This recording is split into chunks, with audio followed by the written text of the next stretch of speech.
So I was very iffy on making this video just because 60 frames per second is not really my vibe, but it was cool to try it out. I was told to shoot a lot in 60 for the client, so this is what we got. Actually, this is just a little portion of what we got. We had so much footage, not trying to make it complicated. I wanted to put some of my favorite saucy little visuals in there, and we came out with this. I just want to say Antarctica is an absolute wonderland. The first thing that I think about when I get out there is how and why. Like, this land is just so pristine. There's so much wildlife.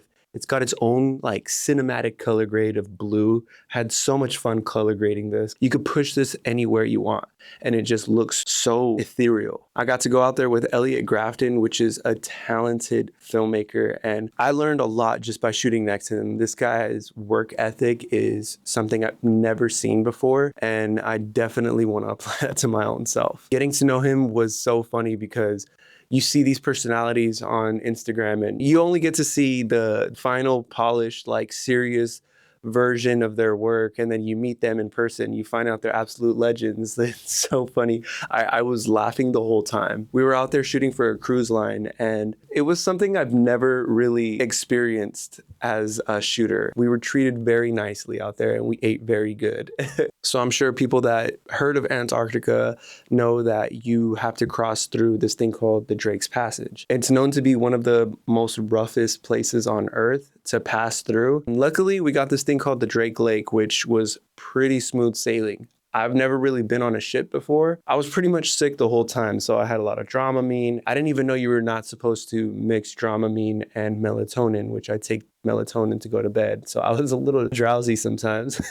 One of my favorite parts of this whole entire trip was breaking through a sheet of ice. We all got out of the ship to walk on this pretty thick layer of ice and seeing penguins very up close and intimate and personal. One of the expedition guys said this is probably the first time this penguin is seeing a human. It was one of the coolest experiences looking directly at a penguin and knowing that this is my first time seeing a penguin and I'm dressed in this like crazy orange suit and this penguin just walks up. They're so cute. They're like, and it's just like analyzing me and doesn't have a fear in its mind and just walks right by me. And I thought that was pretty cool. It was so cute seeing these guys and like the noises they make. It was really an interesting sight. In the videos, it probably looked really freezing. And to be honest, it really wasn't that cold. I was pretty shocked.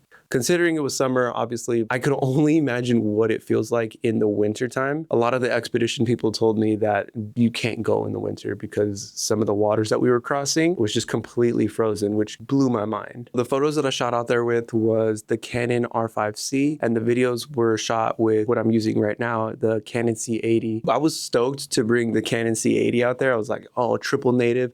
This is gonna be the best camera to bring out there, and we didn't really see nighttime. All of the shots that you see that's actually looking like sunset or sunrise, those were shot at like 2 in the morning, 3 in the morning. I was really hoping to see the southern lights, but I guess that doesn't happen during the summer. And then when we got to the Antarctic Circle, the sun didn't set at all. That trips me out. So all you flat earthers, get some of that. This was my first time actually taking the C80 somewhere where I'm actually gonna do a full shoot, and it was really cool to finally have something full frame, nothing punched in, especially with the dual native. And some of the interior shots that I was doing for the cruise line, it definitely needed like some 3200 or 12,800. It was really good. Although I do see a little bit of grain in the 12,800, overall, the image is very clean. I wish they would have a little bit more options with having 60 frames per second in RAW or at least 4K RAW, because I don't really care for 6K, but the camera's amazing. I hope you like everything that I put together. I've been trying to post a little bit more on YouTube and Instagram, so please give me a little follow, give me a little like, and comment, subscribe, and let me know what you guys think. I have some exciting projects coming up that I will be posting on this channel, and subscribe. Love you guys. Thank you.